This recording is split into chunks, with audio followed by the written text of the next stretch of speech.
There are 49 fully evolved fairy types in Pokemon. Let's rank all of them right now, from worst to best in a competitive singles context. At the bottom of the list, the worst fairy type in the game is Dedenne. To nobody's surprise, this is a little hamster. This creature is scarcely prepared for violent combat. Hamsters are probably the real-life animal with some of the lowest combat strength on record, so of course a Pokemon hamster would not fare very well. This is an electric fairy type, and all around, in my opinion, a great Pokemon design. Visually, stunning. I like its whiskers and tail that look like electrical cables.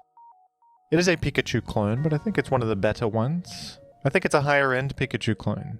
It has the ability Cheek Pouch, which is unique. Cheek Pouch means that if you eat a berry, you will restore 1/3 of your max HP. Not a bad ability. And Dedenne here can use Substitute and Recycle to keep consuming berries and healing each time it does. And there's something auspicious about that. An infinite harvest of berries and health and good tidings. They say that Dedenne brings good luck. It also has the move Nuzzle, which is a good move. A physical electric attack with a 100% paralysis chance. Very powerful. Unfortunately, Dedenne simply has reached a dead end when it comes to its base stats. They're not very good. It is quite weak. It's outclassed by other electrics. In all tiers, it's ranked ZU in every generation. I don't think it's ever really viable in any ZU format. ZU, if you're not aware, is the lowest tier you can be in competitive Pokemon. We do hate to see it, but also if you expect a hamster to be good in violent combat, maybe you're the one that's crazy. I mean, listen to yourself. Hamster in combat? You're insane. And by the way, before you say anything, I know that the official pronunciation of this Pokemon is Dedenne. This is known to me. However, I am not mispronouncing this Pokemon's name for engagement, as all of you love to say that I do. I just simply think Dedenne sounds better. It sounds like Dead End, which has comedic value. What do you know about comedy? You who correct Pokemon pronunciations in my comment section. Up next is Wigglytuff, a Pokemon that has had a tough life. This fella is a normal fairy type, which is a good type combo actually, in a vacuum. Fairy cancels out the fighting weakness, which is good, and you got a ghost immunity on top, and then all the benefits of being a fairy type otherwise. Pretty cool. Unfortunately, Wigglytuff is kind of average in other areas. It does have an excellent HP stat. We can give Wigglytuff credit for that. 140 base HP is excellent. But Wigglytuff's defenses are abysmal. 45 defense and 50 special defense. This is sort of balanced by the high HP, but the result is a Pokemon that is just frankly not that great defensively. Wigglytuff has many of the same options that other bulky normal and fairy types have, you know, Wish and Stealth Rock and Thunder Wave and things like this, but it tends to just be a worse version of all those other Pokemon that there are so many of. Wigglytuff's abilities are quite unimpressive. It has the ability Frisk, which scouts the enemy item on switching. Pretty unimpressive. Cute Charm has 30% infatuation chance on contact, which is really no good.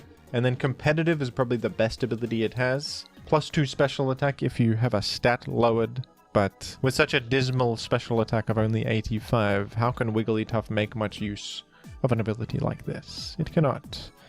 Would be better suited on a different Pokemon.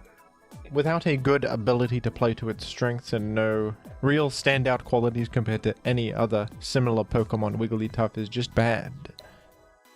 I also played a little bit of the Pokemon Mystery Dungeon video game recently where Wigglytuff is a major character, and I believe in that game he is running a Ponzi scheme, taking all of the profits from the Pokemon expeditions, 90% of them for himself. What are you hoarding all that money for, Wigglytuff? What's with you? A very morally deplorable Pokemon. Speaking of morally deplorable Pokemon, up next we have Mr. Mime. Mr. Mime is a weird psychic fairy type, and one of the only Pokemon that appears to just be a human being, which raises some uncomfortable moral and philosophical questions that I can scarcely get into in a video like this. Goodness. Regardless though, in a Pokemon battle context, Mr. Mime is rather unimpressive.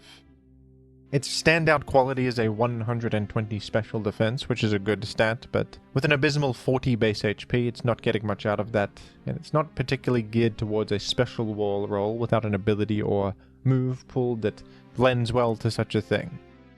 With the average 100 special attack and some okay offensive and utility options, Mr. Mime is often used in ZU as a choice scarfer with Trick. You can at least trick a choice scarf onto something. Click Psychic with some speed attached from the choice scarf. Its ability, Filter, is pretty good, reducing damage from super effective attacks. It also has Technician, and yet nothing to really take much advantage of Technician. There are a few Pokemon that I actively hate.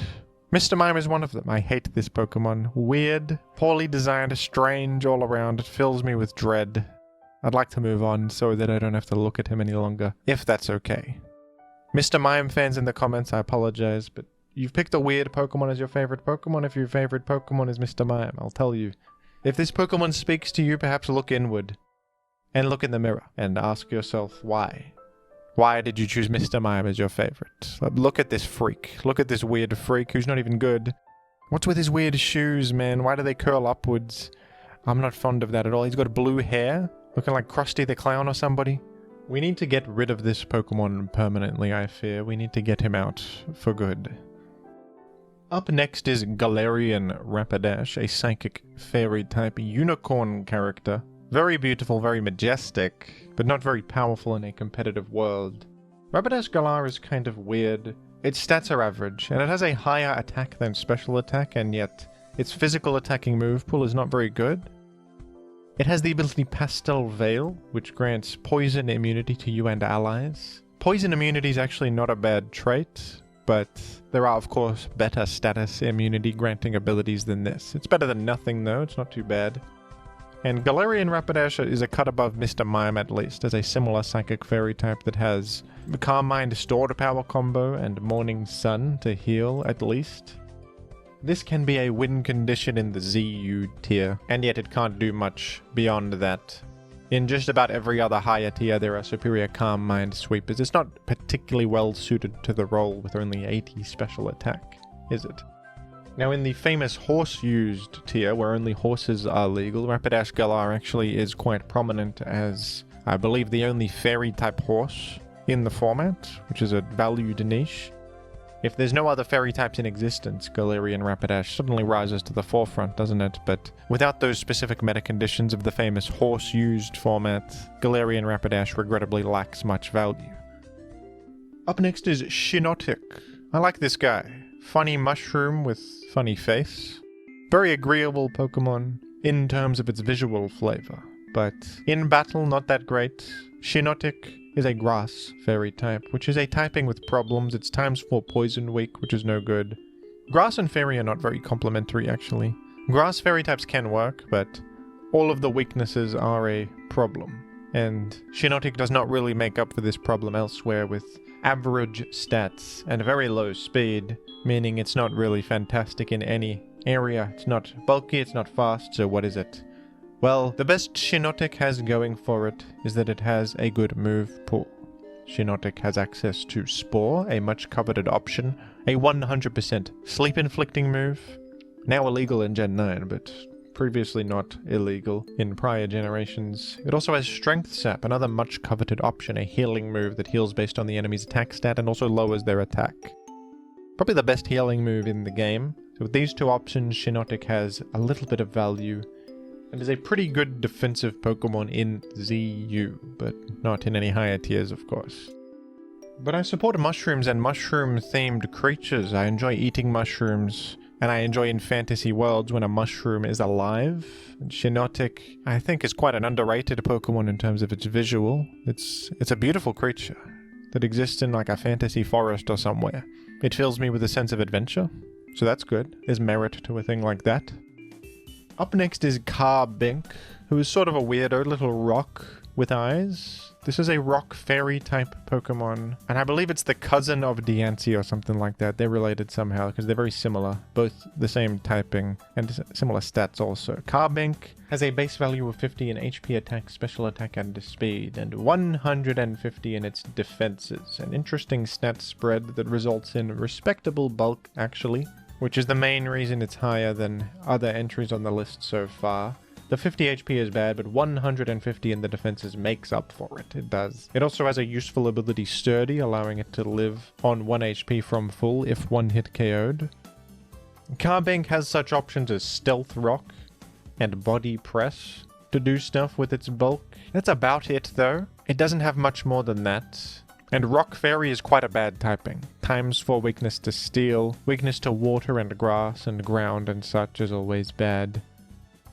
Lack of good healing, lack of much utility beyond just Stealth Rock. Carbink is quite limited, but it's actually a pretty good Pokemon in ZU due to its high defensive stats for the climate.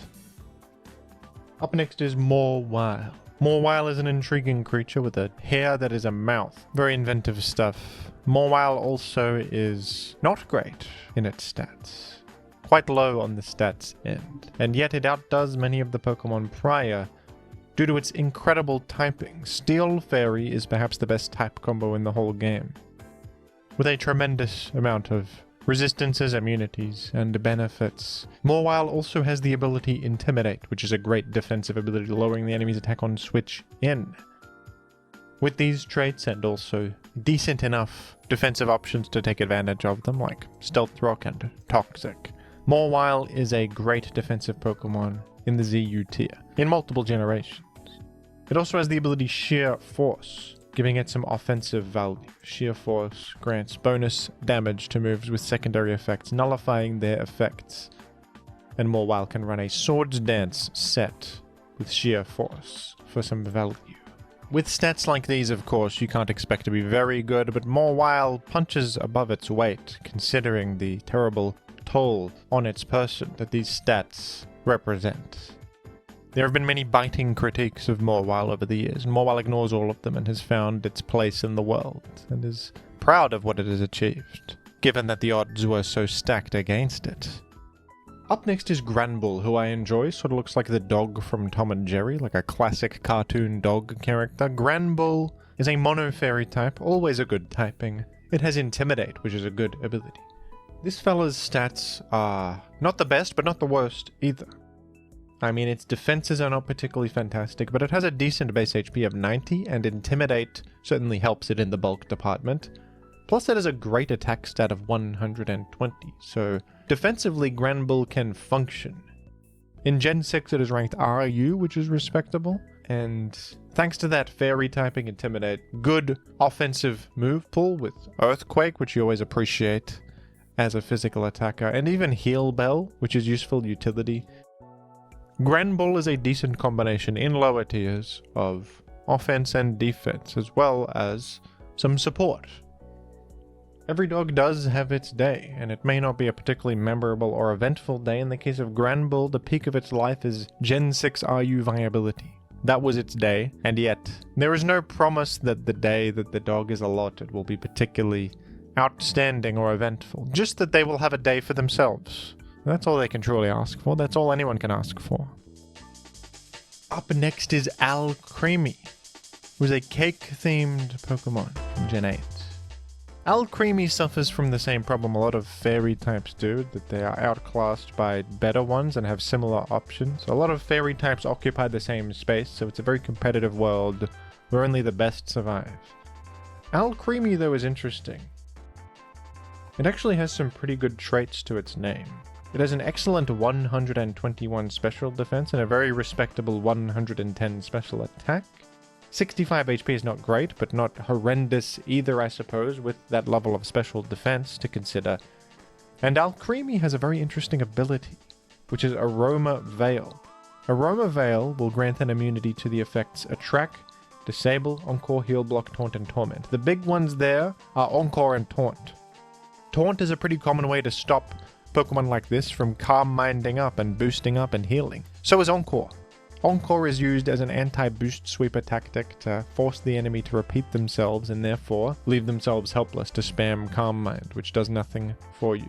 This has actually given Alcremie a bit of a niche in Gen 9 RU amazingly, because Encore is such a prominent option now because of its high effectiveness against King Gambit and Raging Bolt that it has become a common way to answer boost sweepers and a common utility option seen on many teams, and therefore Alcremie can sidestep this and be a rare Calm Mind sweeper immune to Encore, and immune to taunt, which does come up too. For that reason, Alcremie can function as a weird win condition with Carmine, Acid Armor, and Alluring Voice. And it has Recover, which is very good. Recover for some healing.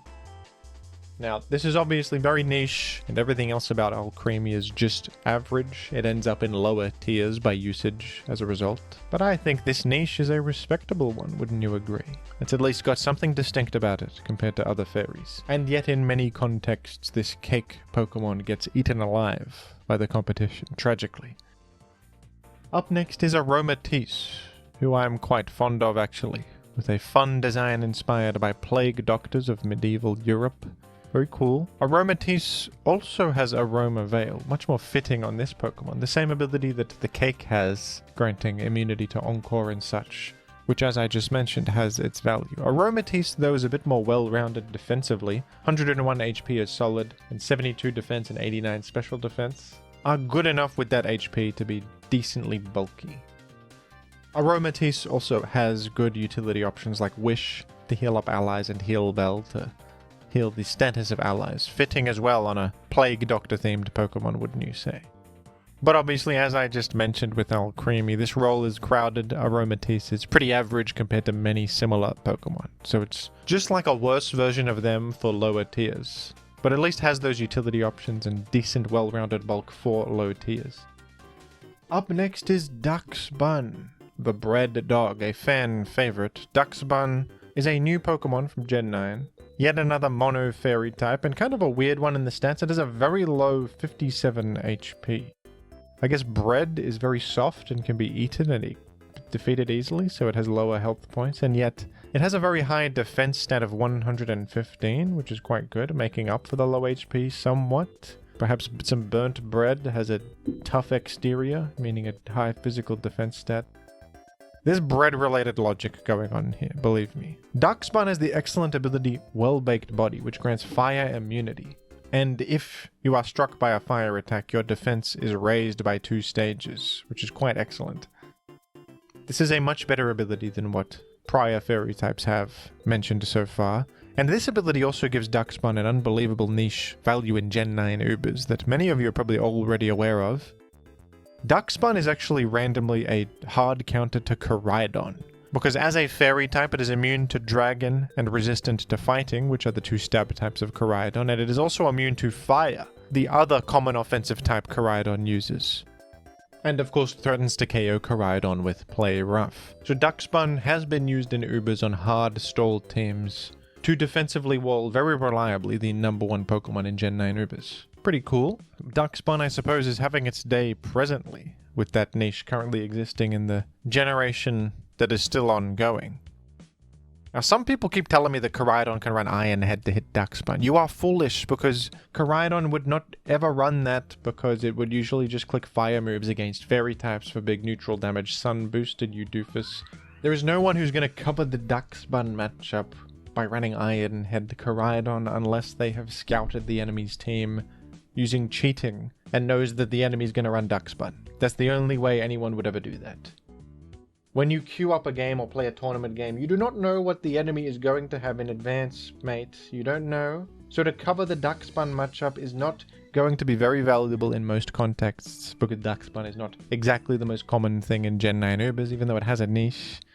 We have to exist in reality. We must exist in reality and operate with nuance, folks. We must do this, or we are going to be lost.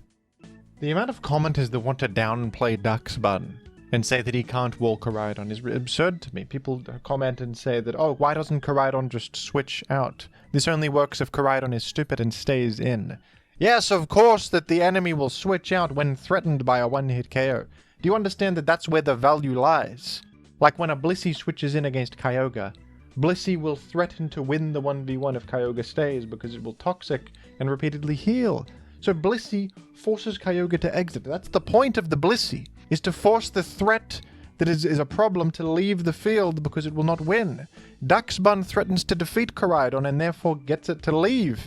That's what you want to do. That's how a defensive Pokemon operates, you fool. I know that the enemy is not going to act like the AI and just click a move that doesn't do anything and then let the enemy KO them. I mean, what are you talking about? We know this. We do not have to say obvious truths to discredit Duck's Bun. It's as if you want to deny that every dog has its day, and you want to pretend that Duck's Bun does not have a good matchup against Koraidon. This is the hard truth, and you need to accept that I'm not lying to you. Do you think I'm lying to you about the merits of this dog made out of bread? I would never do that. Goodness gracious. Up next is Mega Ordino, the worst Mega in Pokemon actually. Mega Ordino is a bizarre Mega evolution. Base form Ordino is a normal type with the ability Regenerator, one of the strongest abilities in the game. And when Mega Ordino evolves, it loses this ability and gains Healer, which is a very bad ability that's not very good at all. 30% chance each adjacent ally has its status cured at the end of each turn. What the heck is that? Give me back Regenerator. If this just kept Regenerator, we would be in a very different world, and this might be a decently viable Mega, but in the present world, when it loses its best traits, it is quite an issue. Mega Ordino does gain Fairy typing, which is valued, and it's okay in lower tiers because there just isn't that many Megas available in some lower tiers. A lot of the Megas in the game are OU. There's sometimes a shortage of lower tier Megas, so Mega Ordino often finds itself on NU teams in Gen 6 as a result of that. Its stats are also good. Not great for a Mega, but good obviously for NU. 103 HP is a solid amount, and the 126 in both defensive stats is also quite strong. But yes, this is a rather weak Pokemon, and genuinely the weakest Mega they've ever made.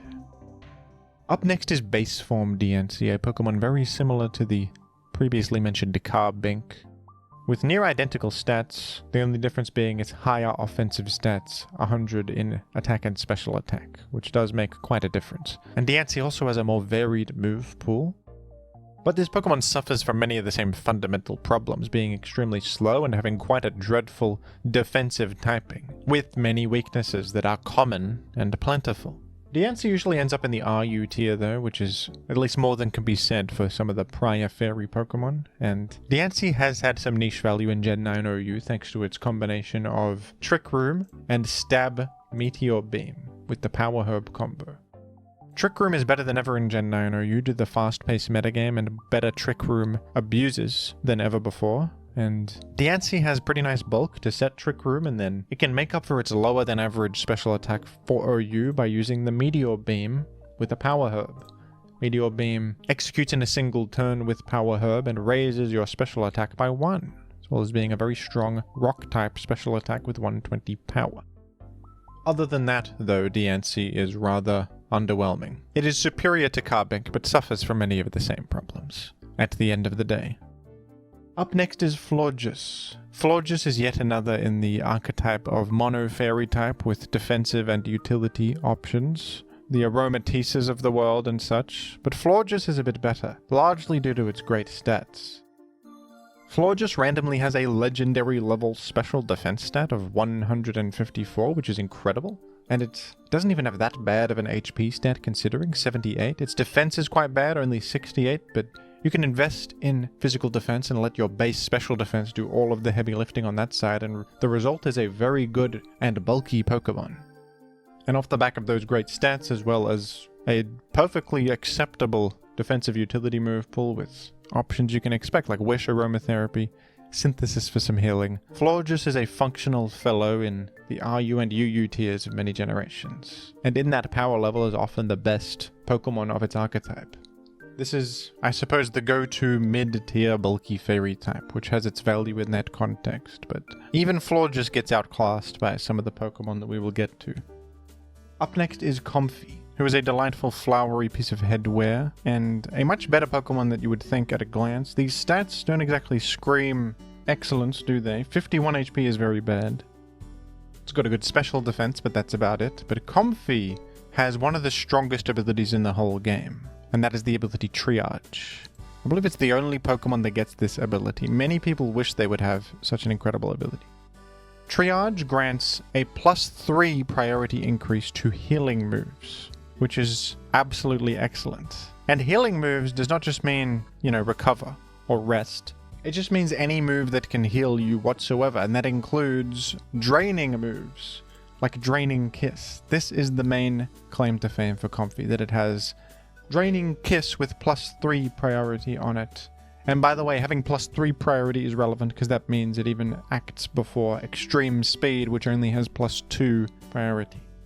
So Comfy can be a great Calm Mind sweeper with priority Draining Kiss, which is a great move. It only has 50 power, but it recovers 75% of damage dealt. And with priority on it, it's of course amplified even further. This move is used even on without priority, so imagine it with priority. Comfy even has access to stored power, which is always great on a Calm Mind Pokemon. I have seen Grassy Seed Comfy be used alongside Rillaboom to increase defense for stored power and patch up its lower physical defense, which is very good. This has some Gen 9 OU viability. I have seen Comfy do great things in Gen 9 OU amazingly, and this incredible Triage Draining Kiss combo pushes Comfy to heights that you would never think it could reach. Up next is Slurpuff, who I think is a cupcake, maybe with a dog element. Is this a dog? I'll get back to you on that. Slurpuff is probably being overrated by me here, perhaps. But I think Slurpuff deserves this ranking. This is a mono fairy type with very average stats, completely average. But Slurpuff has some excellent traits that elevates it to a higher level. Slurpuff has the ability Unburden, which is an incredible offensive ability. Grants double speed on held item loss. So Slurpuff can do the classic Belly Drum Unburden combo. You Belly Drum, consume a citrus berry, and then Unburden will double your speed upon the citrus berry being consumed.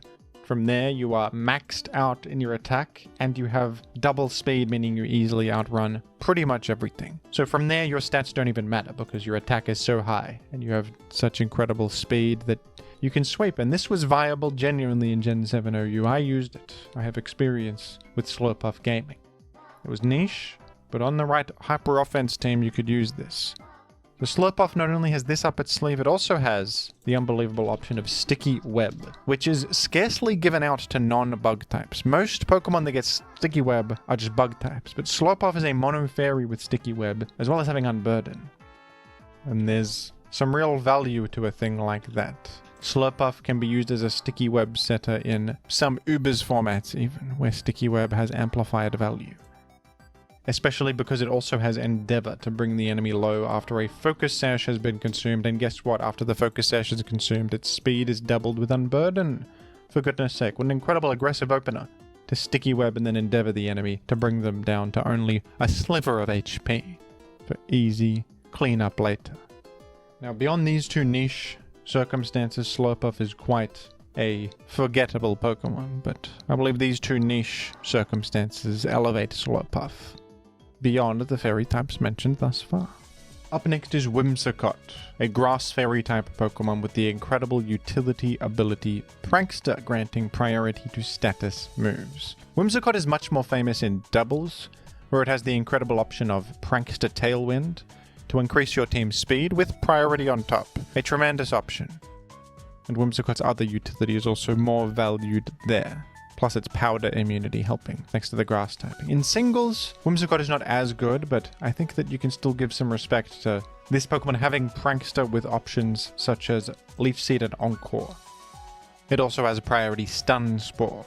And randomly, it's also been used in Gen 9 as a Chlorophyll sweeper, which was something I never thought I would see. Chlorophyll is sort of an afterthought on this Pokemon. I always thought the main reason to use it was Prankster, but there was one team that used Chlorophyll Whimsicott because of its grass fairy typing, covering the offensive weaknesses of the team and hitting things that the team needed to hit. Quite a remarkable niche that Whimsicott filled there. Certainly a respectable Pokemon with an impressive head of hair as well. Now, some people often tell me that it's like Whimsicott Wednesday sometimes. I don't think Whimsicott Wednesday has been officially recognized by the calendar organizations that I am aware of as having authority on these matters. I'm much more familiar with Wailord Wednesday personally. Or Wheezing Wednesday. These are the Wednesdays I'm familiar with. Whimsicott Wednesday I don't think has been canonized in the calendars that I hold to be true and correct. But some dispute what I say and they have their own calendars. I don't know though. I'm not sure Whimsicott Wednesday is real.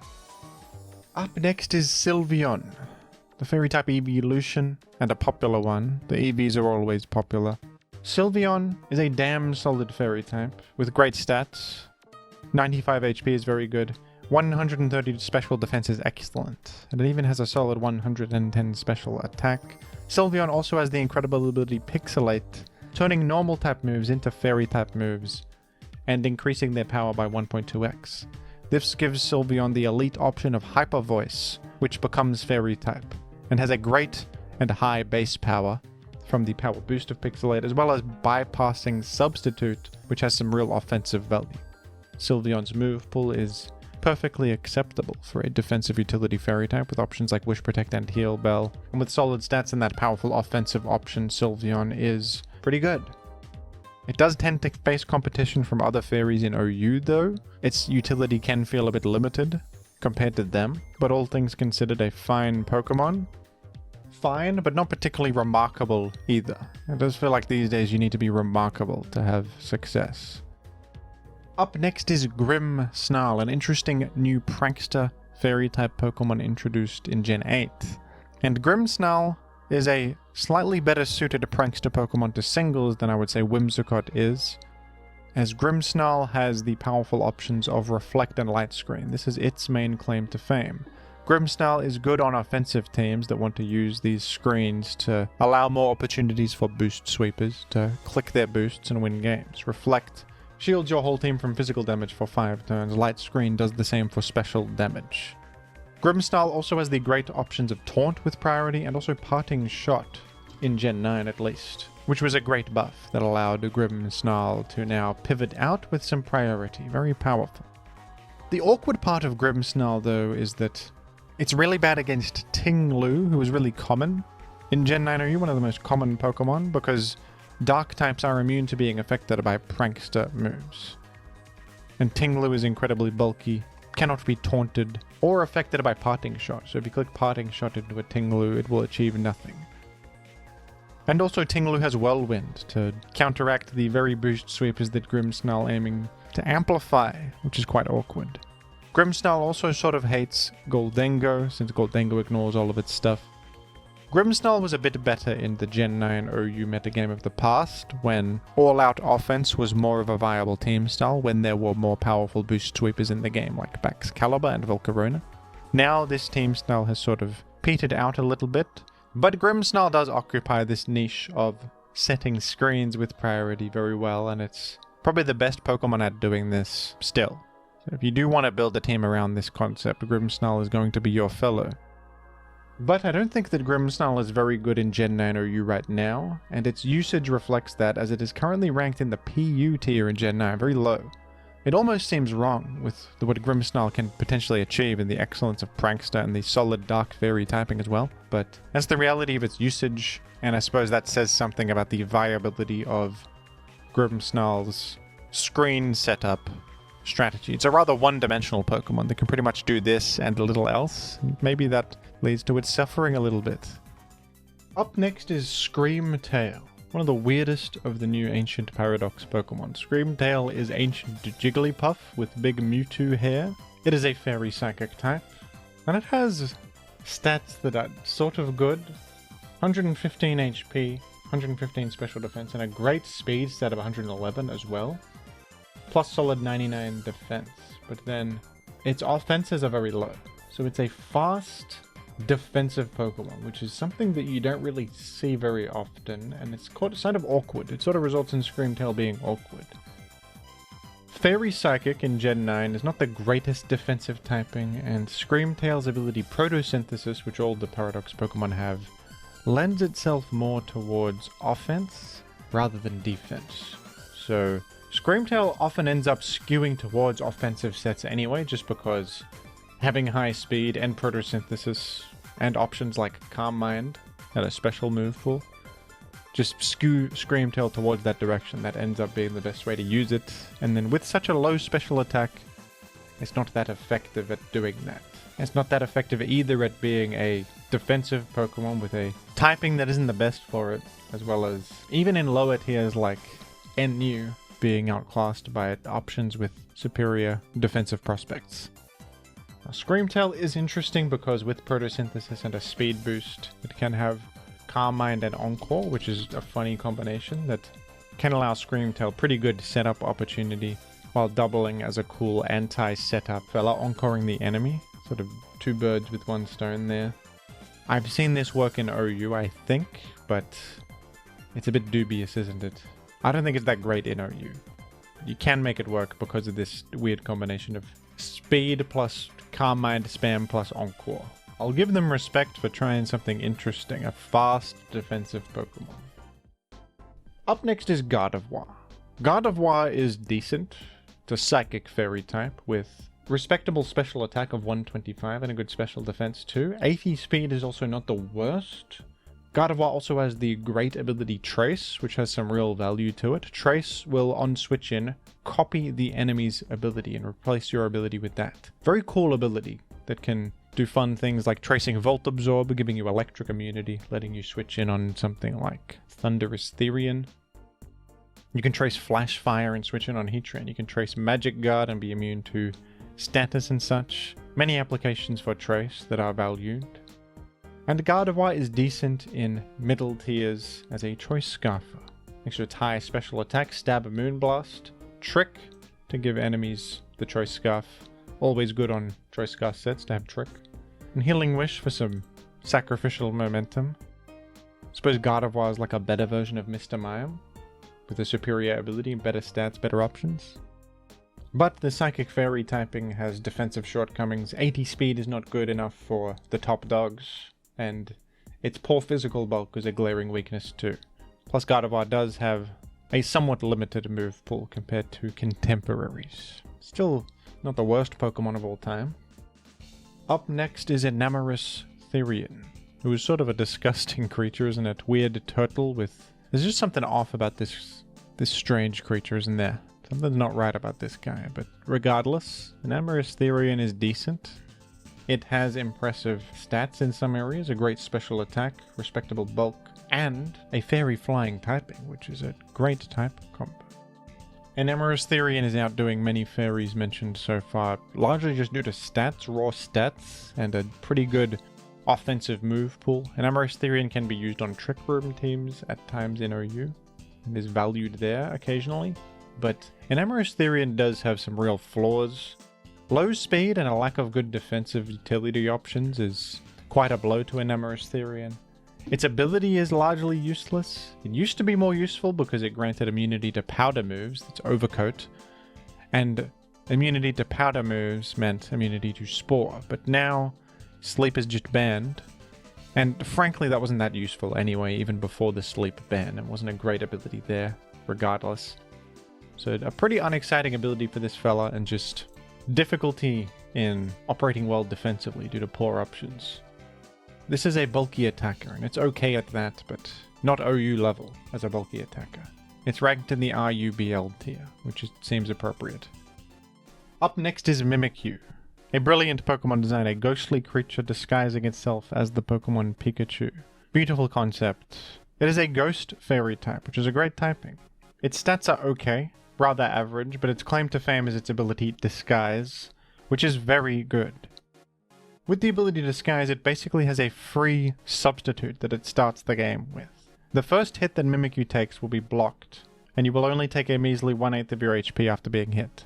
So this basically gives you a free safety net to start the game with, and a single turn to do whatever you want, completely free from the risk of death. And Mimikyu can use this to Swords Dance up. And Ghost and Fairy are pretty damn good offensive types, so you can just run a bunch of stab moves and do pretty well as an offensive boost sweeper.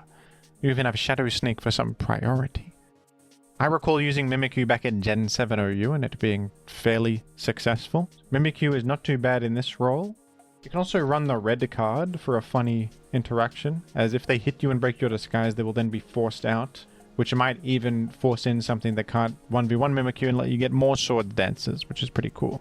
You can also use this as just a way to get a boost sweeper out of the field in a pinch, since you will always survive and force them to exit, removing all of their boosts. Pretty cool. Mimikyu can also be used on Trick Room teams, because it has the disguise that allows it to very freely set Trick Room. I've also seen some teams that run Curse as a self-sacrificial move to apply some pressure to the enemy and then switch into a Trick Room abuser, so that's pretty fun too. Not enough for Mimikyu to be OU level, but it punches above its weight due to this unique ability that gives it niche value sometimes. It does suffer from a bit of a lack of firepower. It only has 90 attack, which is not very good, so even with the disguise and the free Swords Dance, Mimikyu can sometimes just thud and not pull off the sweep that it's hoping to. It also has limited offensive options with mostly just Ghost and Fairy Stab, making it a bit predictable. These are the shortcomings of Mimikyu, but a cool Pokemon all around, wouldn't you agree? Up next is Togekiss. Togekiss is actually pretty good. It is another fairy flying type with some respectable stats. Great special attack and special defense. Solid HP to back that up, and even a really good defense stat of 95. Well-rounded defenses. Good speed considering, base 80. And Togekiss has the infamous ability Serene Grace. A very frustrating ability to fight against, but a good one to have. This grants double secondary effect hit chance. So if a move has a secondary effect on it, the chance that that secondary effect will occur is twice as likely.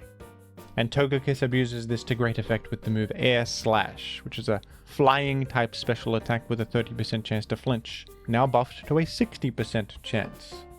Sort of a Jirachi adjacent strategy, which is not very morally acceptable, but can be good when you flinch the enemy many times and they never get to act, and you're smart about it. Togekiss can use Nasty Plot, boosted special attack. It's bulky enough to make that work. It has Roost for healing, Heal Bell for status curing. Togekiss has some OU viability throughout the years.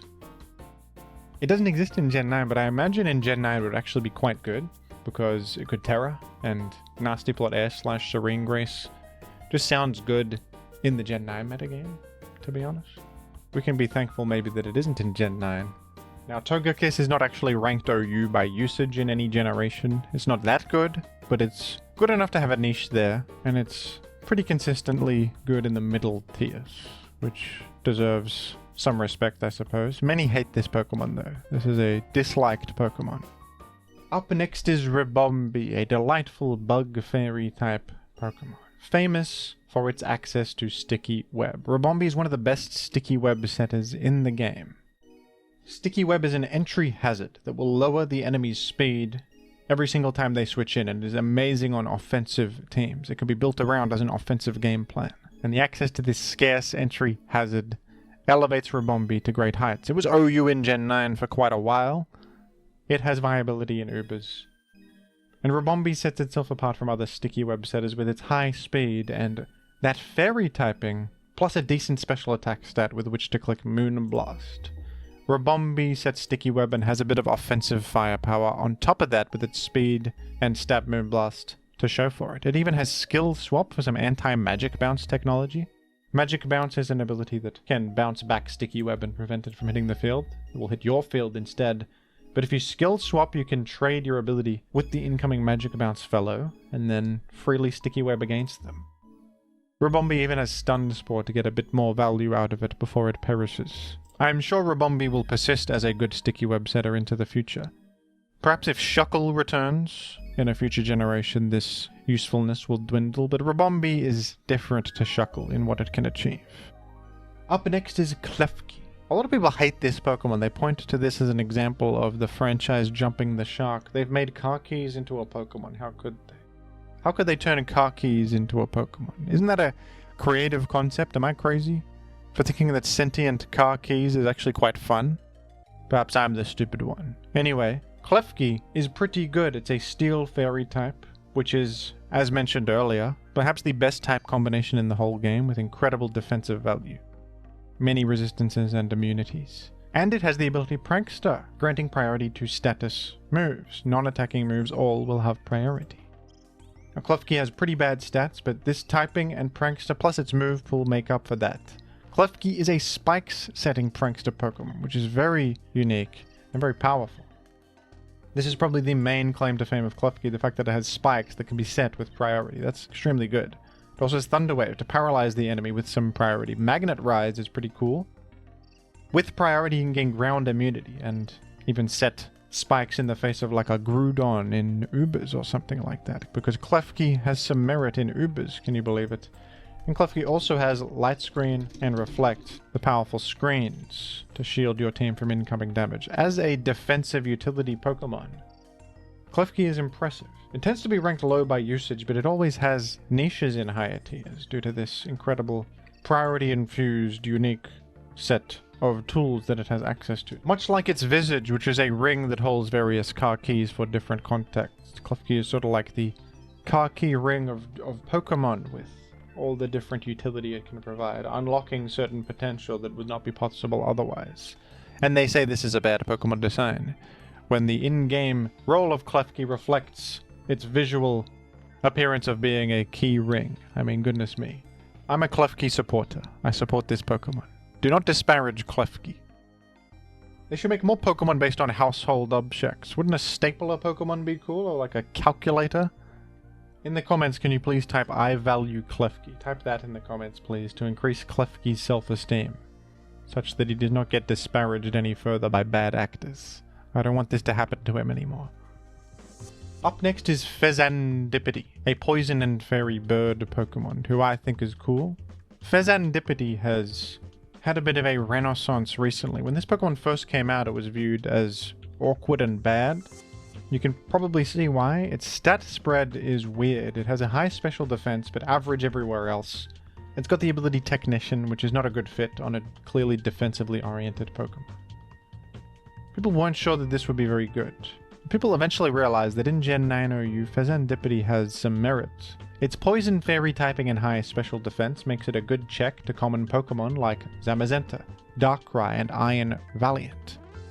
It has a solid defensive move pool, Roost for healing, U-turn for pivoting, and the ability Toxic Chain is also excellent. The 30% poison chance attached to all of your attacks. You can U-turn and then fish for toxic poisons with pivoting attached, which is extremely powerful. Players even realized that a beat-up was a good option, because of each multi-hit individually having a 30% poison chance, and therefore basically being toxic and dark coverage in one, which is very good. So Fezandipiti is actually quite solid. Poison Fairy is a great defensive type combo. It walls relevant Pokemon in OU, and it even fits with the high octane pace of Gen 9 OU, being able to U-turn out and make progress with every attack it clicks. It's not quite OU by usage, but it's certainly a respected and feared Pokemon in the OU format that is not to be trifled with. Up next is Tinkaton, one of my favorite Gen 9 Pokemon, little fella with a big hammer. This is another Fairy Steel type, which is, as we've established, one of the best type combinations you can have. And Tinkaton may not have the greatest stats in the world, but they're good enough alongside that typing and its utility move pool to have some competitive merit. Tinkaton has the great ability Mold Breaker, which ignores enemy abilities, allowing it to, for example, Stealth Rock and not be worried about the Stealth Rock being bounced with Magic Bounce. It can Thunder Wave and affect Goldengo or Garganical, who are usually status immune, but Mold Breaker allows Tinkaton to completely ignore that. There are many more examples of Mold Breaker being useful. Tinkaton also has the signature move Gigaton Hammer, which is a very fun move. There's a 160 power, very high power steel type attack, but it cannot be used twice in a row. It cannot be selected the turn after you've used it. So you can't just spam this. You can use it once and then the next turn you can't use it. That's an inherent way to balance the move. And of course Tinkaton has a low attack stat, so it's not going to hit too hard either, but this high power option allows Tinkaton to do significantly more damage than it usually would, and is pretty fun as well. Encore is great utility in Gen 9, incredible for anti-King Gambit technology, anti-Raging Bolt technology, generally good against all the boost sweepers that you see in Gen 9. But Tinkaton is ranked UU by usage, but it's been OU before, and it's good in OU. It's completely and respectably viable. It even has the ability Pickpocket, which people realize is more useful than initially thought. Mold Breaker at first seemed like the better ability, but Pickpocket is good too. With Pickpocket, if this Pokemon has no item and is hit by a contact move, it steals the attacker's item. So you can run Air Balloon, and what's fun about this is Air Balloon by itself grants ground immunity, which is good in the short term. But if the enemy pops the balloon with another attack, you will now have no item, and if they make contact with you, you will just steal their item on the same turn. Amazingly, Pickpocket will happen at the end of the turn, so great synergy between Air Balloon and Pickpocket there, which actually makes Tinkaton really nice against like an Iron Treads or Great Tusk Lead, because they have to attack into you first and then lose their item in the process, because they can't hit you with a ground move due to your Air Balloon. A pretty fun interaction there. I value Tinkaton quite a bit. I think it's a very well designed Pokemon, with a good and balanced set of traits that feels fun to play against, it feels unique, a triumph of Pokemon design. A rare one these days, but they've done well with Tinkaton. Up next is Alolan Ninetales, an Ice Fairy type Pokemon. Alolan Ninetales is probably the best snow setter in the game, and weather setting tends to be valuable and competitive. Alolan Ninetales is fast enough to pose a decent threat, and even though its offenses are not great, it has good options like Blizzard in the snow, which becomes perfectly accurate, and also Freeze Dry to hit water types. Aurora Veil is its most famous option, which is one of the main benefits of using snow teams. Aurora Veil will shield your team from all damage for 5 turns, like Light Screen and Reflect combined into one move, but it can only be used in the snow. But Alolan Ninetales conveniently sets snow itself. At the moment, Alolan Ninetales is not very popular in Gen 9, but there was a time when you saw this thing constantly, due to Aurora Veil enabling offensive strategies extremely effectively. And the fact that snow buffs the defense stat of ice types is also very relevant and allowed Pokemon like Baxcalibur and Kyurem to be formidable sweepers more so than they already are. I think that you can also give Alolan Ninetales credit for being excellent in prior OU formats, back when snow was hail, and in Gen 8 in particular, hail was really good due to Arctozolt being a great option for Slush Rush. I think the meta conditions are not very good for Alolan Ninetales at the moment, but I would still rate it pretty high here for a PU Pokemon in Gen 9, just because I think that its ability to set snow and its great utility and its high speed are probably traits that will age well, and I could see this returning back to some competitive relevance in future gens. Maybe even rising up the ranks in Gen 9 as time continues. I don't think a PU ranking fully reflects the great and unique benefits of Alolan Ninetales in my opinion. Up next we have Mega Altaria, who is one of my favorite Megas. I think this guy's awesome. It's the only Dragon and Fairy type in the whole game, and that's part of the reason it's so great, because this typing is really excellent. Dragon Fairy, very complementary. Dragon is weak to itself, and Fairy grants a Dragon immunity. Mega Altaria has very well-rounded stats, and the ability Pixelate, which is fantastic, turning normal type attacks into Fairy type attacks with a boost. So it can use Frustration or Return in Gen 6 and 7. It's a fantastic physical Fairy stab option, complemented well by Earthquake. Mega Altaria I think is a very good boost sweeper in Gen 6 and 7 OU. It's not ranked OU by usage, but I think in Gen 6 maybe it would be if usage wasn't frozen, because it is pretty common. I see it quite often in tournaments. Now compared to some other Megas, it is a bit weaker on the stats side. The stats are solid, but some Megas have excellent stats, so this does seem perhaps a bit weak in comparison to some others. But Altaria carves out a solid niche for itself among some very powerful Megas in OU with its excellent typing and excellent ability and move pool. Up next is Enamorus, an all-new genie Pokemon, the sister of Landorus and Thundurus and others. And Enamorus is quite good. It has a fairy flying typing. But unlike other fairy flying types mentioned so far, Enamorus is actually pretty fast. 106 speed is usable. It has great offensive stats, 135 special attack and 115 attack. And Enamorus has proven a viable offensive threat in the Gen 9 OU tier, the first tier it's ever existed in. I think that something that helps Enamorus quite a bit is its access to Earth Power, which really complements Fairy Stab, allowing you to hit Steel types for super effective damage, as well as Poison types. Fairy and Ground are very complementary. Enamorus has the ability Contrary, which is really good. It inverts stat stage changes, meaning if it was to have a stat lowered, it would instead have it raised. It can use this alongside Superpower for some mixed coverage. Its attack is good, and Superpower will give you an attack and defense boost instead of lowering it due to Contrary. I don't think this set is that popular these days though. Still a valid option on it, however.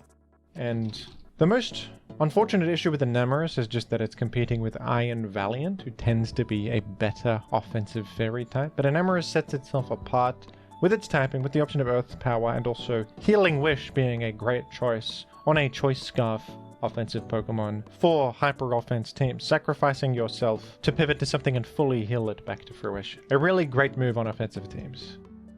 Up next is Galarian Weezing, who I'm ranking pretty high here, but I think he's earned it. A surprise superstar of Gen 9 OU that has risen up massively in recent memory to OU status, which surprised a lot of people. Galarian Weezing would seem to have glaring issues in its stats. It has a low HP, high defense, but pretty average stats elsewhere. It also famously lacks good recovery. Weezing in its original state also had this issue. But Galarian Weezing has one of the best abilities in the whole game, neutralizing gas. And this is an ability that, while active, will just disable all other abilities on the field.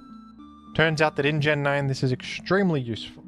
The biggest reason the neutralizing gas is so good is that this fella can defog against Goldengo. It's one of the only Pokemon in the game that can do this.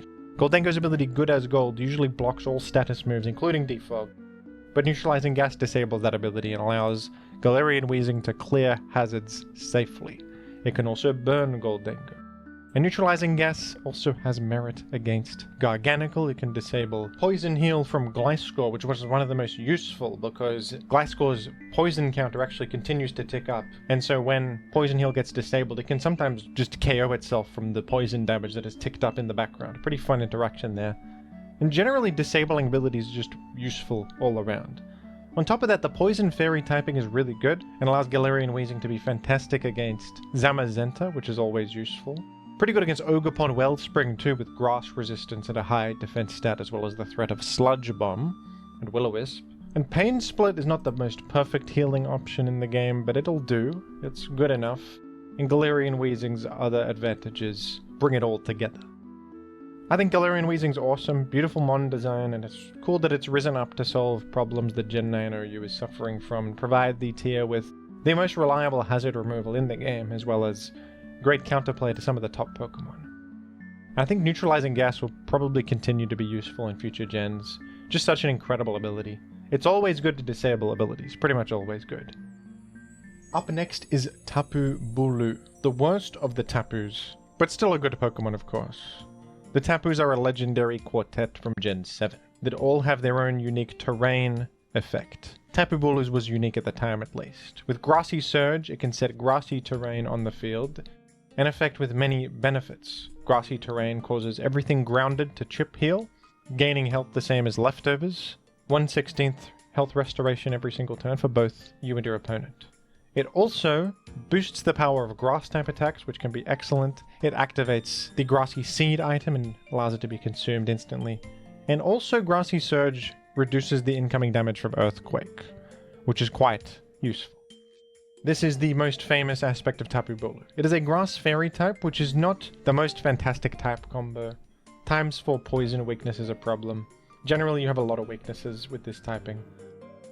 But Tapu Bulu has good stats. 130 attack, 115 defense are solid, and has an okay speed for the amount of bulk it provides. In Gen 7, Tapu Bulu is a viable choice in OU, thanks to its excellent Grassy Terrain synergy that many Pokemon benefit from, like Kartana and Heatran, plus its decent wall-breaking capabilities. It can run a Choice Band and hit big Power Whips for massive damage. It can run a Swords Dance Hornleech set, Hornleech a great draining move. Definitely a good Pokemon. Unfortunately though, in Gen 8, Tapu Bulu was not as good because the new Pokemon Rillaboom was granted the ability Grassy Surge, and Rillaboom was just better than Tapu Bulu for the most part. Being a mono grass type, which tends to actually be better defensively than Grass Fairy, as well as having the powerful Grassy Glide, a priority move that works in grassy terrain, having U-Turn and Knockoff, which are all just more powerful and useful options than what Tapu Bulu has. But fundamentally the Pokemon is good, it's just a monkey came and outclassed it. This happens to many of us, doesn't it? Up next is Azumarill, who I may be overrating here, but I think Azumarill is a Pokemon worthy of immense respect in my eyes. Azumarill is a water fairy type, which is an elite type combination in my opinion.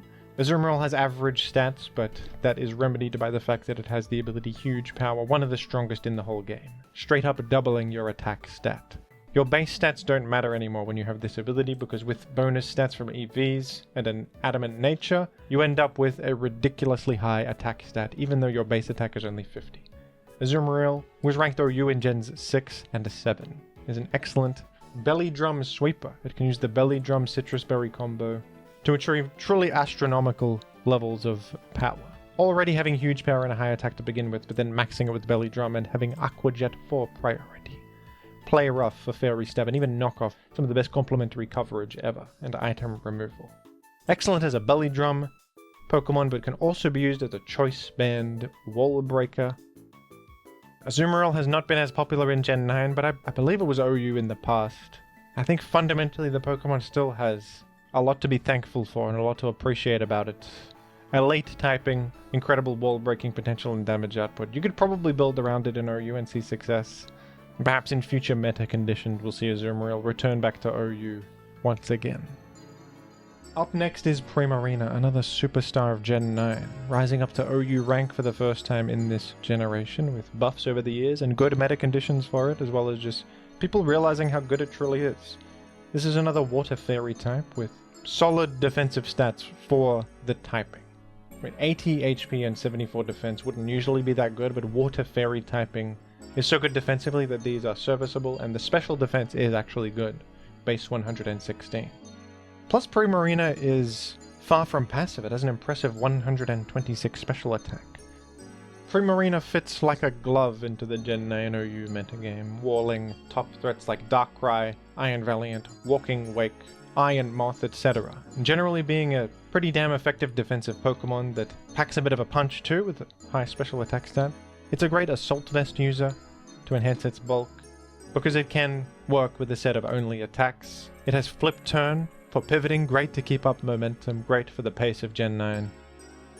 But it can also run Calm Mind sets and be a win condition. With Calm Mind and Substitute it can ramp very quickly, it has an impressive special attack, and is a frightening Pokemon.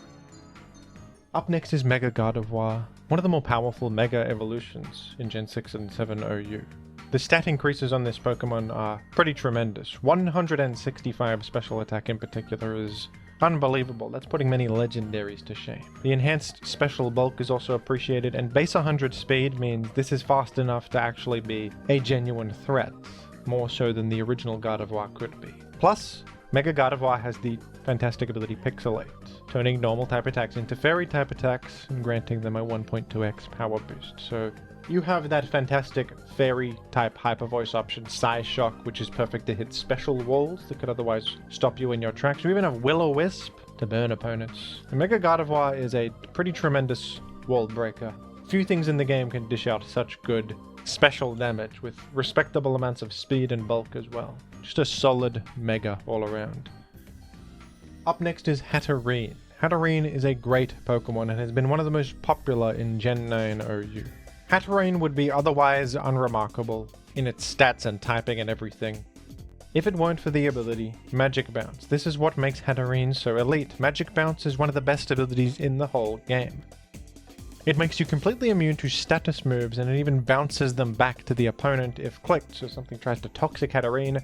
Hatterene will be completely immune and they will Toxic themselves. Just an incredible ability all around that even prevents hazards from being made. If something clicks Stealth Rock against Hatterene, it will bounce the Stealth Rock back. It's one of the few passive ways to prevent hazards from being made, and that's probably the best thing about Magic Bounce, is that it blocks hazards. This is such an incredible effect that is able to dissuade the enemy from making hazards, which is so powerful in itself. Hatterene also has enough good going for it on top of this elite ability to be a really scary Pokemon. It has a great special attack stat. It can be a Calm Mind win condition with Draining Kiss. You can run a more offensive Hatterene with options like Eject Button, so that if you hit Hatterene, it will then pivot out, keeping up the pace. It has options like Nuzzle, which is an amazing attack that not many things get. Hatterene getting this is a big deal. Just a 20 power attack that inflicts paralysis 100% of the time. Crucially, this is able to paralyze Gholdengo because it's an attack, not a status move, and that's huge. Hatterene also gets Healing Wish, great for momentum, sacrificial move that fully heals an incoming Pokemon. I think of all the Magic Bounce Pokemon in the game, Hatterene has proven the most consistently good. And Magic Bounce is such an important ability on certain teams. Great and proactive form of hazard prevention, which many teams really need. Up next we've got Mega Diancie, who was one of the most popular Mega Evolutions in Gen 6 and 7 OU. For pretty clear reasons. This guy is just straightforwardly really strong. 160 in both of its offensive stats, incredible defenses, and a high speed set of 110, plus the ability Magic Bounce, which I just talked about. but so good, preventing hazards from being made, preventing all status. This Pokemon really just has it all. It has great mixed attacking prowess. It's got the move Diamond Storm, which is a fantastic rock-type physical attack, with an impressive 100 power and a high accuracy of 95, and a great secondary effect, 50% chance to raise defense. Just an elite move that many Pokemon wish they got. And Mega Diancie actually uses this well because its attack is amazing. It's also sort of useful that its base form is better defensively. It can stay in the base form sometimes, and the base form allows it to more consistently switch in and be able to Mega Evolve. So the base form synergizes well with the Mega form. Plus the base form Diancie has a clear body, which can prevent Sticky Web from lowering speed. As it switches in, then it Mega Evolves and it has its normal speed, not affected by Sticky Web. Just all around a fantastic Pokemon. Up next is Tapu Koko, one of the most common and prominent of the Tapu Quartet that you see all the time in Gen 7 and 8. This fella sets electric terrain on the field with Electric Surge, which is an incredible effect that boosts electric damage, and also makes everything on the field immune to sleep, allows Pokemon to also consume the Electric Seed.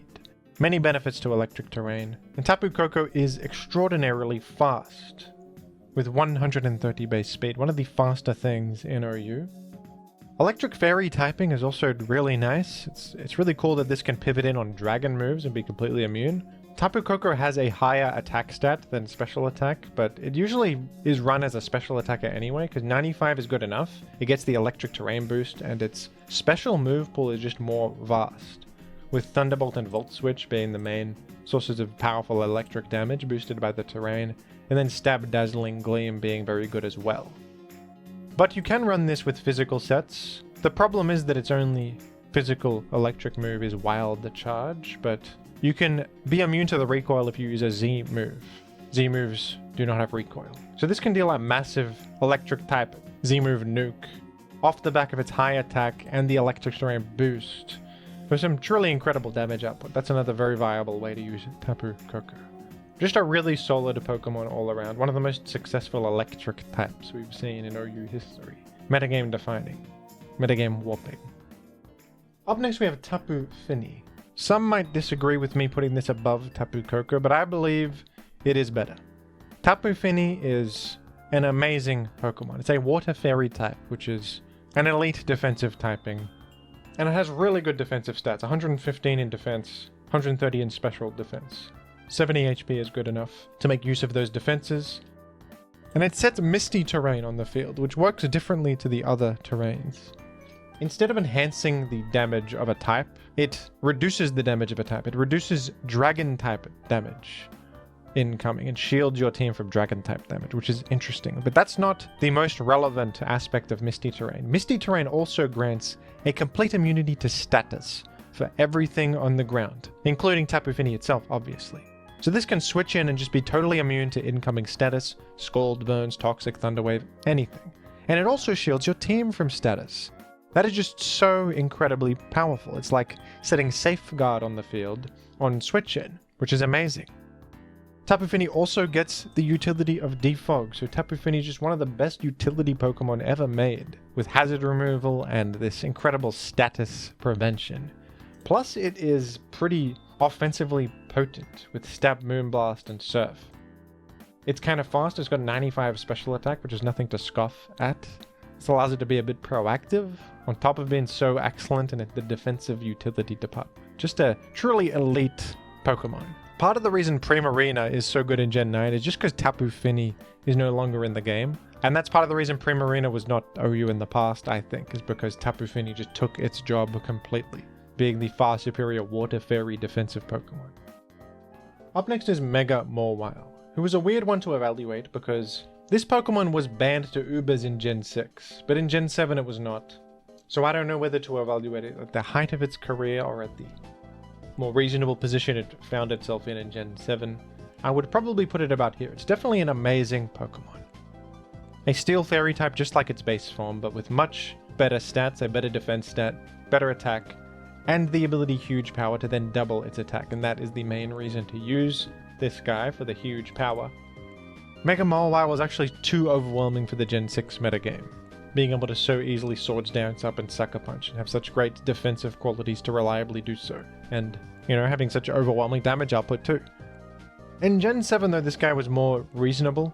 The meta definitely ramped up in offensive gameplay, so Mega Mawil's lower speed felt more debilitating. It relies also a lot on Sucker Punch, which is not a stab move. It's a dark type priority move. And it's worth noting that in this generation, Tapu Lele came out to create Psychic Terrain, which blocks Sucker Punch. There are also more Tapus in the game in general, which all resist Sucker Punch, except for Lele, I guess, but it's immune. So that's even worse. So that was a problem for the priority option it was really relying on. But that didn't stop it from being good in OU still. Still just able to achieve such incredible damage output. It has Intimidate before Mega Evolving, which is really useful to get value out of it before Mega Evolving. It's definitely a fantastic wall breaker. And up next, I would give it to Clefable. Some might disagree with me putting Clefable above Mega Mawile, but I think Clefable does deserve it. In this video, there have been so many mono fairy types with a defensive utility lean. It's a common Pokemon archetype. And I've talked about how many of them are outclassed by better options. Well, Clefable is the king of all of them, I think. Clefable is the king of mono fairy types with defensive utility stuff.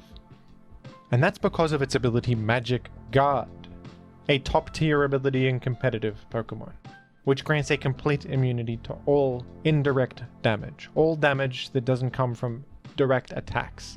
So Clefable is completely immune to hazards, sandstorm, poison, leech seed, everything, burn damage. And this ability is so good that it makes up for Clefable's pretty average stats. These stats are actually less impressive than like Sylveon or Florges. But Magic Guard is so good that that doesn't matter. Magic Guard is carrying Clefable to great heights. Sidestepping half the damn damage in the game. I mean, half of Pokemon is indirect damage, to be honest. There might be more indirect damage than direct damage in competitive. And it also helps that Clefable's move pool is outstanding. Might be one of the best utility move pools ever. It has Stealth Rock, which is always good. Just a set an entry has it. It has Thunder Wave, it has Healing, it has Encore as well. Anti-boost sweeper technology, but a Disruption has Knockoff. Good old item removal, can't go wrong with that.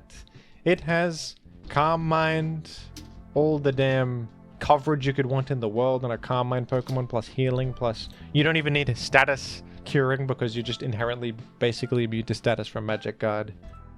The guy's got Ice Beam, Thunderbolt, fire coverage. It's got literally everything you could ever ask for. Clefable has a truly outstanding move pool, outstanding ability, and that mono fairy typing is just so good. Clefable is the fairy type in many people's eyes.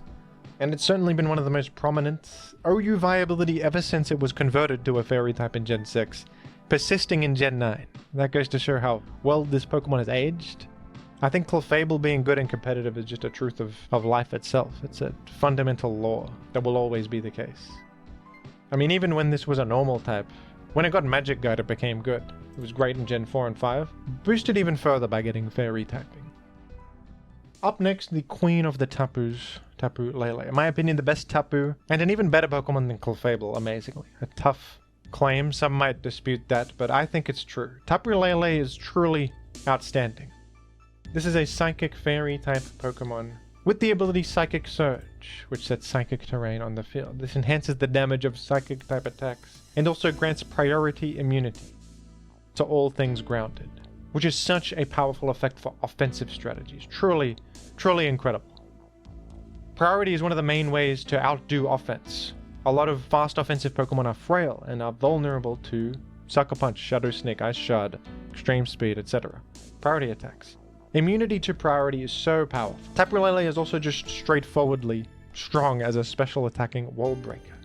It has 130 base special attack, which is really good, plus its stab is enhanced by the terrain it itself creates. It's reasonably fast, it's reasonably bulky with a high special defense. This Pokemon is absolutely everywhere in Gen 7 and 8 OU. It is extraordinarily common and central, but it's not only a self-sufficient threat, it is so great at enhancing other Pokemon thanks to Psychic Terrain. And I mean, imagine this in Gen 9, I think honestly it might even be ban-worthy in Gen 9. The way this would warp Gen 9 OU if it was in the game would be difficult to comprehend, I think. I mean, some teams use NDD in Gen 9 just because it sets Psychic Terrain. And look at NDD, it's not even good. It just sets Psychic Terrain. And Psychic Terrain enables like Polteageist Shell Smash, it enables Ceruledge and all these powerful boost sweepers that are immune to priority and take advantage of that. expanding force strategies, Iron Crown and stuff. Psychic terrain is just so good, and Tapu Lele is so great on top of how powerful its terrain setting effect is. I'd go so far as to say this is one of the most metagame warping OU Pokemon that's ever been created. Up next I've got Iron Valiant. I actually was not sure if I would put this above Tapu Lele or not, but I think Iron Valiant is a bit better than Tapu Lele. This is of course a Gen 9 Future Paradox version of Gardevoir and Gallade fused together. It is a fairy fighting type Pokemon, and one of the strongest and most popular Pokemon throughout all of Gen 9 OU. Fairy fighting is such a fantastic type combination. It's great offensively and defensively. They complement each other well as fighting hits the steel types that resist fairy. You have a ×4 dark resistance, which really comes in handy against Sucker Punch. And Iron Valiant has fantastic offensive stats, 130 attack, 120 special attack. Its bulk is not the greatest, but the typing does much heavy lifting in the bulk department with all of the resistances and the dragon immunity. And its speed is tremendous. 116 speed is really, really good. Plus it has the booster energy to immediately increase its speed with a consumable item, thanks to the ability Quark Drive. So Iron Valiant commonly just does this, switches in and outruns the whole metagame. And from there it tends to clean up games really consistently because its move pool is one of the best offensive move pools I think I've ever seen a Pokemon get. It has just everything in the entire world. Physical attacks, special attacks, utility, Encore knockoff. I think it even has priority. Yeah, it has Shadow Sneak. It has Calm Mind as well. Genuinely anything you could ever want. Any option you could ever want, Iron Valiant has got it. Often when I talk about niche Pokemon in general on this channel, and even in this very video, often a point in their favor for having some reason to exist is, oh, they have a good matchup against Iron Valiant. And that's because Iron Valiant is so strong, so common, and so ubiquitous that just being good against Iron Valiant makes you better by default. It's that important to answer. It's that central. Amazingly though, I really like Iron Valiant. I think it's fun to use and to build with just because of how many options it has, while also feeling reasonable enough because of the frailty. Plus I love mixed attackers. This is one of the most fun top threats in an OU format that we've seen in a while in my opinion. I quite like it. And up next is Magearna. A stupidly powerful Pokemon. Stupidly powerful. This is a Steel Fairy type. The best type combination you can have in the game. Magearna is a Pokemon with everything. It has great stats, well-rounded defenses, a high special attack, even a good attack randomly. Magearna has a great move pool. Fantastic set of special attacks and boosting moves. Shift Gear for speed boosting, Calm Mind for bulk plus offense boosting, Draining Kiss for healing, Floor Cannon for a big nuke, like a Draco Meteor that's fairy type. You got Trick Room, which works quite well on this because it has low speed. You've got Volt Switch, why not also have Pivoting? For some reason in Gen 9 they gave this Spikes, because why the hell not? Enhance Magearna's already a tremendous move pool. I think you get the idea. Magearna is a very blessed Pokemon. On top of all that, it has the ability Soul Heart, which is an outstanding ability, granting a special attack boost whenever the enemy Pokemon faints. Either if you KO it with your attacks, or if it dies to something like Spikes or Poison. Either way, you're going to get a special attack boost. This is such an incredible ramping effect, which means Shift Gear alone can be used on boost sweeping sets because every KO you get means a special attack boost, allowing you to snowball out of control. Magearna is great offensively and defensively and is ranked Ubers in Gen 8 and 9.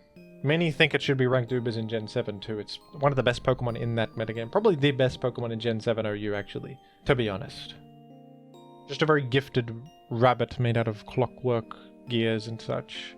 What's so powerful about you, Magearna, a mere toy rabbit? Why are you the most powerful thing I've ever seen? Speaking of small, unassuming little creatures being far more powerful than you would think, up next is Fluttermane.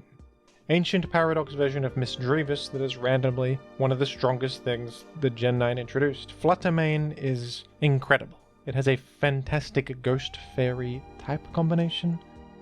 It has the ability Photosynthesis like all of the other Ancient Paradox Pokemon, and its stats are legendary level, with 135 in special attack, special defense, and speed. The speed being the most significant, that is faster than most things in the whole game. I think it's the same speed stat as Koraidon too. Yes, it is. Yes, it absolutely is. This thing is as fast as Koraidon, And it can get even faster with the photosynthesis boost in the sun. Fluttermane has all the offensive options it could want. It can run Calm Mind, a Draining Kiss, etc. Usually it's just run with choice specs because in the sun, which is commonly up in Ubers, you get that boost to your speed and you just have Scarf and specs at the same time, basically. I think it's kind of insane that this little ghost is far more powerful than many seasoned legendaries that are on the boxes of the games. This little small ghost with big hair is just destroying them in the competitive fields. Very inspirational. Up next is Zacian, dog legendary from the Gen 8 video games. And when this came out in Gen 8, it was banned from Ubers, which has rarely happened ever. Only a handful of Pokemon have ever been banned from Ubers, Zacian one of them. This is because of all of its powerful traits. This is because of all of the positive things about it. Zacian has great bulk, great speed, great offenses, so great everything, basically. I mean, 138 speed is not just fast, it's ludicrous. And this attack stat would be good enough on its own, 130, with that level of speed and that level of bulk too, plus being a Mono Fairy type, but it also gets Intrepid Sword, the ability, which just gives it a permanent attack boost whenever it's on the field. So it basically gets a free choice band without any of the downside, and you can throw a choice band on top of that for just a ludicrous Pokemon all around. Now they did at least nerf Zacian in Gen 9, after realizing that this was a bit too far. They have acknowledged that they've gone too far, which I appreciate. Its attack was nerfed from 130 to 120, and Intrepid Sword was now temporary. On switch in, it will increase your attack by one stage, but it won't be permanent. If you switch out, that attack raise is gone. Still an incredible ability, still an incredible Pokemon, but far from the ban-worthy Legendario it was in Gen 8. Still, I think that Zacian is among the strongest Pokemon we've ever seen in the whole world. Up next we have Xerneas. We all know Xerneas, a majestic creature with many antlers.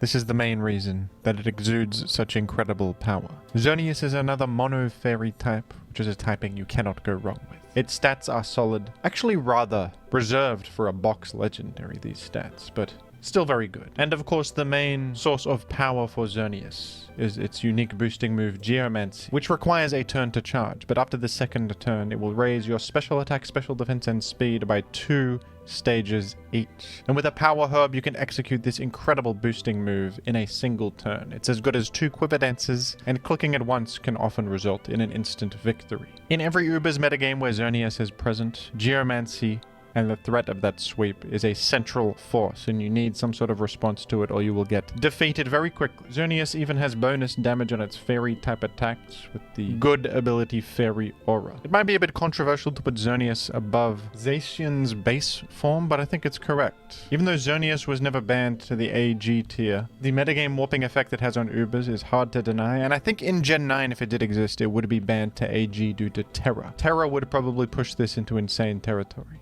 That's my prediction anyway. This guy doesn't exist in Gen 9, and perhaps we can be thankful that it doesn't. Even if you're not using Geomancy also, the Pokemon is just excellent. A Fairy type in Ubers fits right in, with so many dragons running around and Fairy just being such an elite type. Xerneas is like the idealized Fairy type. It's near perfect. It has cool options like Aromatherapy for a bit of utility. You can run a Choice Scarf Xerneas if you want to forsake Geomancy. I think this is among the best box legendaries, and a truly excellent Pokemon all around, despite how simple it is, and how simple what it does is. And the most powerful fairy type of all time is probably obvious from the beginning, if you know anything. It's Zacian Crowned, the alternate form of Zacian that makes it far more powerful. To become Zacian Crowned, you simply need to hold the Rusted Sword item, so you have to sacrifice your item slot, but that is a small price to pay for gaining some incredible advantages, like becoming a Fairy Steel type now, which is a much better type combination than just Mono Fairy, and also receiving some astronomical stat boosts. Zacian Crowned has a truly absurd base 170 attack. They went too far and they know it. And a 148 speed. Slow the hell down, you stupid dog. What's wrong with you? Where are you going at such a pace? Relax, damn you. So if base Zacian was banned in Gen 8, this was Omega banned, with its ridiculously high attack stat, which also, by the way, is boosted further as if it needed to be by a permanent attack raise. Goodness gracious. They had no restraint making this. In its nerfed state in Gen 9, it received a 20-point cut to its attack, and the same temporary attack boost from Intrepid Sword, no longer being permanent. But I mean, this is still one of the strongest legendaries ever, even in this nerfed state. 150 attack is still truly high-end, truly incredible. The speed on this is remarkable, and it's seen all the time in Gen 9 Ubers. It's one of the most common Pokemon. For clear reasons. For very clear reasons, I'm sure. Plus, it's a dog with a lot of positive attributes. Many have said so. And that does it, folks. Who is your favorite fairy-type Pokemon in the game? Let me know down below in the comments, and thank you for watching.